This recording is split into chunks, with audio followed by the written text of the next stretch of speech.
The many top dog researchers who is in Vancouver for the International Conference on AIDS. He is Harvard educated. He has a doctorate in dental medicine from Tufts University in Massachusetts. He's an international authority in public health education, and he's also a prolific author.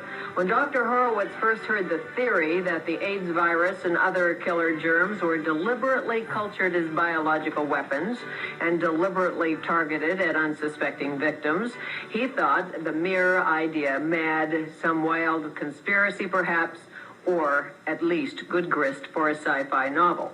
Somewhere along the way, he's changed his mind. He's presenting his investigations at the AIDS conference in Vancouver on Wednesday. And Dr. Horowitz joins us in our studio. When did you go from thinking this was a mad idea to a possibility? Robert Gallo's group at the National Cancer Institute in Lytton Bionetics also experimented with monkey and human cancer viruses, and they developed mutants.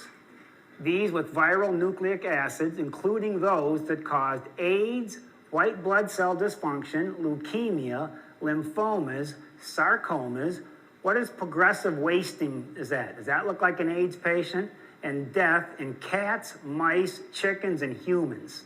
It took me about 8 months having a document sit on my desk, which was a 1970 appropriations request for $10 million for the development of AIDS-like viruses. And it sat on my desk, and I realized I read it. It said the National Academy of Sciences National Research Council informed the Department of Defense that they could develop synthetic biological agents for germ warfare in 1970 over 5 years for the cost of $10 million.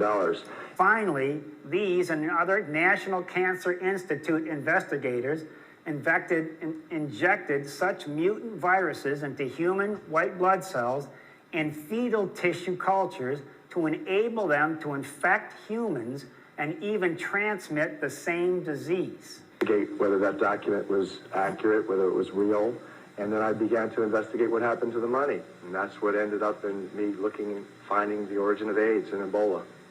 What do you believe about the origin of AIDS? What I know, and what I'm presenting on Wednesday, is that it's a man-made virus.